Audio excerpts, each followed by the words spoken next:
ಚಿಕ್ಕಬಳ್ಳಾಪುರದ ಜೆಡಿಎಸ್ ಜಿಲ್ಲಾ ಕಚೇರಿಯಲ್ಲಿ ಇಂದು ನಡೆದ ಸುದ್ದಿಗೋಷ್ಠಿಯಲ್ಲಿ ಮಾತನಾಡಿದ ಜೆಡಿಎಸ್ ಜಿಲ್ಲಾಧ್ಯಕ್ಷ ಮುಕ್ತ ಮುನಿಯಪ್ಪ ಅವರು ಜನರೊಂದಿಗೆ ಜನತಾದಳ ಕಾರ್ಯಕ್ರಮಕ್ಕೆ ನಾಳೆ ಚಿಕ್ಕಬಳ್ಳಾಪುರ ಜಿಲ್ಲೆಗೆ ಜೆಡಿಎಸ್ ಯುವ ಮುಖಂಡ ನಿಖಿಲ್ ಕುಮಾರಸ್ವಾಮಿ ಆಗಮಿಸಲಿದ್ದಾರೆ ಎಂದು ಹೇಳಿದರು.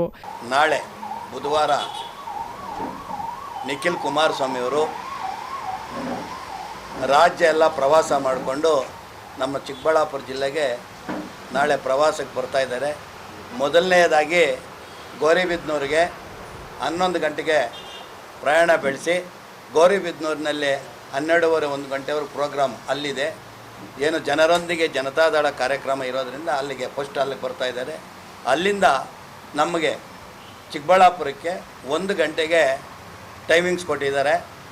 ಶ್ರೀದೇವಿ ಪ್ಯಾಲೇಸ್ನಲ್ಲಿ 1 ಗಂಟೆಗೆ ಜನರೊಂದಿಗೆ ಜನತಾದಳ ಪಕ್ಷದ ಸಂಘಟನೆ ಮಾಡಬೇಕು.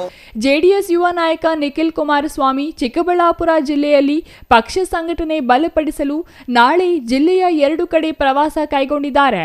ಮೊದಲು ಗೌರಿಬಿದನೂರಿನ ವೇದಿಕೆ ಕಾರ್ಯಕ್ರಮ ಮುಗಿಸಿ ನಂತರ ಚಿಕ್ಕಬಳ್ಳಾಪುರಕ್ಕೆ ಆಗಮಿಸಲಿದ್ದಾರೆ. ಚಿಕ್ಕಬಳ್ಳಾಪುರ ತಾಲೂಕಿನ ಪೋಷಟಹಳ್ಳಿ ಗ್ರಾಮದಿಂದ ಬೈಕ್ ರ್ಯಾಲಿ ಮೂಲಕ ಚಿಕ್ಕಬಳ್ಳಾಪುರಕ್ಕೆ ಆಗಮಿಸಿ ನಂತರ ಶ್ರೀದೇವಿ ಕಲ್ಯಾಣ ಮಂಟಪದಲ್ಲಿ ಜೆಡಿಎಸ್ ವೇದಿಕೆ ಕಾರ್ಯಕ್ರಮದಲ್ಲಿ ಭಾಗವಹಿಸಲಿದ್ದಾರೆ ಎಂದು ಮುಕ್ತ ಮುನಿಯಪ್ಪ ತಿಳಿಸಿದರು. Thoudanahalli Ramesh, CTV news, Chikkaballapur.